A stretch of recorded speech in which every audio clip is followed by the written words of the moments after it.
고현정의 마음속에서 가장 큰 슬픔은 그녀의 경력에서의 실패나 대중의 압박이 아니라 2003년 정용진과의 논란스러운 이혼 이후 두 아이, 정혜찬과 정혜인을 함께 할 수 없게 된 고통스러운 상실입니다. 어머니로서 그녀는 항상 두 아이에 대한 무한한 사랑을 가지고 있었지만 이혼으로 인해 아이들에 대한 양육권을 잃게 되면서 그녀의 마음속에는 채울 수 없는 공허함이 남았습니다. 1998년생 해찬과 2000년생 혜인은 그녀의 삶의 빛이었지만 그녀는 단편적인 이야기와 드문 만남의 순간을 통해 멀리서 그들을 지켜볼 수밖에 없었습니다. 고현정과 삼성 창업자 이병철의 손자인 정용진 씨의 결혼은 전국의 관심을 모았습니다. 두 사람이 결혼한 1995년, 그녀는 한국 역사상 가장 높은 시청률을 기록한 TV 드라마 중 하나인 모래시계에 출연하며 배우로서의 커리어의 절정을 맞이했습니다. 하지만 결혼한 지 8년 만에 그녀는 남편 가족의 압박과 불화설로 인해 고통스러운 결혼 생활을 마감했습니다. 이혼 후 정용진은 두 자녀의 양육권을 얻게 되고 고현정은 해찬과 혜인의 중요한 유년 시절을 함께 할 수 없다는 현실에 직면하게 된다. 그녀는 2016년 인터뷰에서 해찬이 6살, 혜인이 4살 때 아이들과 헤어졌던 기억이 아직도 생생하다고 말했습니다. 마치 칼이 그녀의 가슴을 찢는 것 같았습니다. 그녀는 자녀들이 자신을 다시 보는 것을 싫어하거나 불편하게 느낄까봐 걱정했고, 이는 그녀의 인생에서 가장 큰 고통이 되었습니다.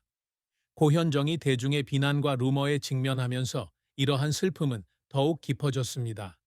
유명 연예인으로서 그녀는 종종 언론의 주목을 받았는데 실패한 결혼 생활에 대한 이야기부터 돈 때문에 결혼했다는 소문까지 있었습니다. 이런 소문은 사실이 아니었지만 그녀는 외로움과 상처를 느꼈습니다.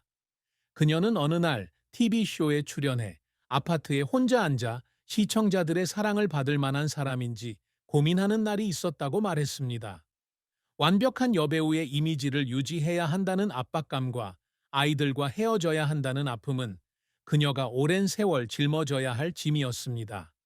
고현정의 슬픔은 자녀들과의 관계를 완전히 회복하지 못했다는 느낌에서 비롯됩니다. 그녀는 최근 몇 년 동안 해찬과 혜인을 만나고 연락하려고 노력했지만 시간과 공간의 거리로 인해 메우기 어려운 틈이 생겼습니다. 그녀는 2024년 인스타그램에 올린 게시물에서 자녀들과 재회한 사진을 공유했지만 감정적 거리에 대한 슬픔도 표했다.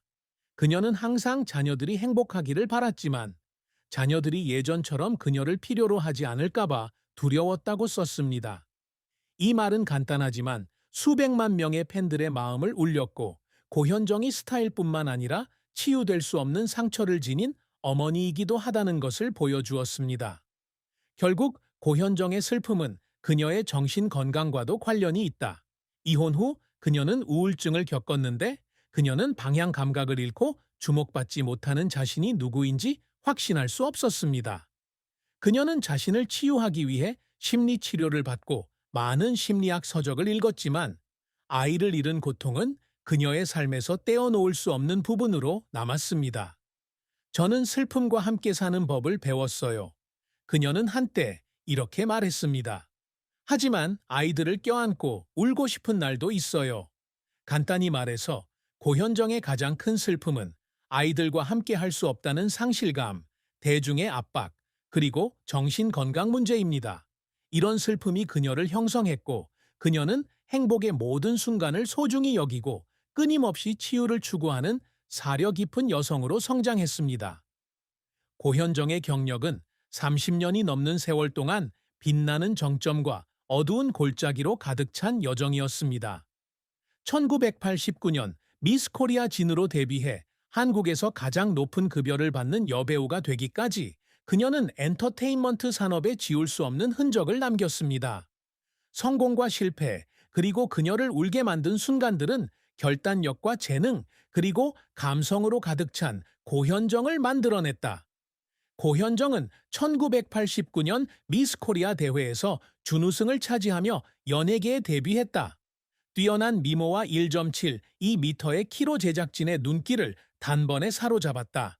그녀는 영화 러브에서 작은 역할로 데뷔했지만 그녀에게 진정한 돌파구가 찾아온 것은 1995년 샌드글래스였다. 1970년대부터 1990년대까지 한국 역사를 다룬 SBS 드라마는 평균 시청률 50.8%, 최고 시청률 64.5%를 기록하며 하나의 문화 현상으로 자리 잡았습니다. 역사적 사건에 맞선 강인한 여성으로서의 그녀의 역할은 그녀에게 폭넓은 인지도와 국민 스타라는 칭호를 가져다 주었습니다. 모래시계는 단순한 영화가 아니라 한국인의 집단적 기억이기도 하며 이제 집에 갈 시간이다라는 문구는 사람들이 영화를 보기 위해 집으로 달려가는 상징이 되었다. 하지만 고현정은 전성기 때인 1995년 갑자기 은퇴를 선언하고 정용진과 결혼했다.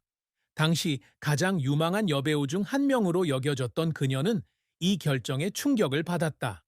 그녀는 그 후 8년 동안 재벌가의 아내로 살며 가족과 해찬, 혜인 두 아이에게 집중했다. 하지만 2003년 격동의 이혼 후 그녀는 스크린으로 복귀하기로 결심했고 이로써 그녀의 경력에 새로운 장이 열렸습니다. 고현정의 복귀는 쉽지 않았다.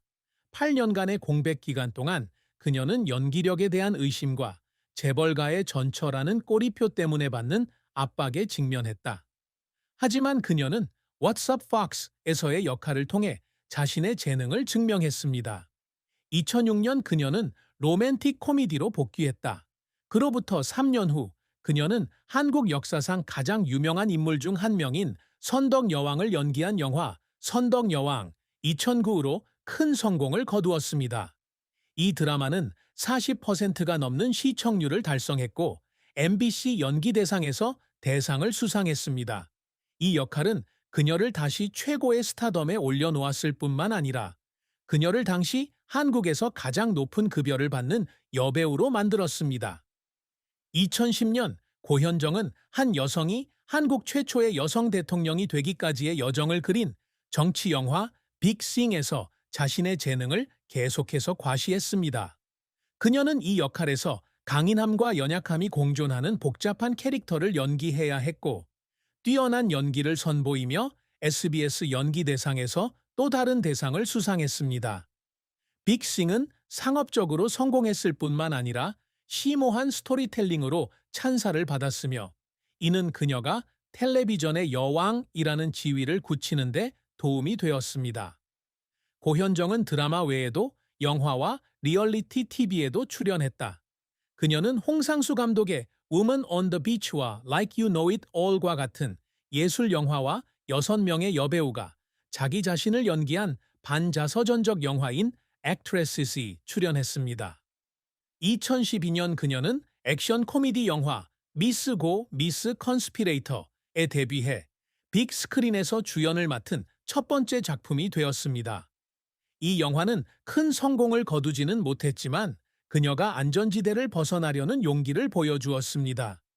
같은 해 그녀는 토크쇼 고쇼의 진행을 맡아 매력과 솔직함을 뽐냈지만 시청률 저조로 8개월 만에 존경됐다. 고현정은 연기 외에서도 성공을 거두었습니다.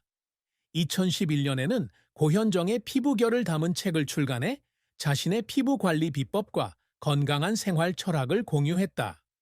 이 책은 베스트셀러가 되었고 첫 번째 책 3만 부가 이틀 만에 매진되었습니다. 이러한 성공은 그녀의 매력을 입증할 뿐만 아니라 그녀의 사업 능력과 대중과의 소통 능력도 보여줍니다. 자랑스러운 경력에도 불구하고 고현정은 좌절도 겪지 않았습니다. 가장 큰 실패 중 하나는 2018년 영화 리턴을 둘러싼 논란이었습니다. 영화에서 그녀는 어두운 비밀을 지닌 부유한 변호사 역을 맡았지만 영화 중반에 감독과의 갈등으로 갑자기 프로젝트를 중단했다. 그녀와 그녀의 매니지먼트 회사인 IOK 컴퍼니는 이를 부인했지만 그녀가 권력을 남용하고 촬영진에게 부적절한 행동을 했다는 소문이 있었습니다. 이 사건으로 그녀의 이미지가 손상되었고 그녀의 전문성 부족에 대한 비판이 제기되었습니다. 그녀는 사과하고 활동을 계속했지만 그 스캔들은 그녀의 경력에 여전히 오점으로 남았습니다. 또 다른 좌절은 이혼 후 신세계 그룹에서 배제되면서 겪었던 일이다. 이혼 후 신세계는 고현정과 관련된 어떠한 상품도 매장에 진열하지 못하도록 규정을 정했는데 여기에는 고현정이 출연한 광고도 포함된다. 이로 인해 그녀는 많은 홍보 기회를 잃었고 그녀의 경력을 재건하는 데 어려움을 겪었습니다. 그녀는 이를 극복했지만 그 금지령은 실패한 결혼의 결과를 상기시키는 고통스러운 일이었습니다. 고현정 역시 직설적인 성격으로 비판을 받았다. 2018년 기자회견에서 그녀는 직원들에게 조용히 해달라고 큰 소리로 요청했다고 전해졌으며 이로 인해 그녀의 태도에 대한 엇갈린 의견이 나왔습니다.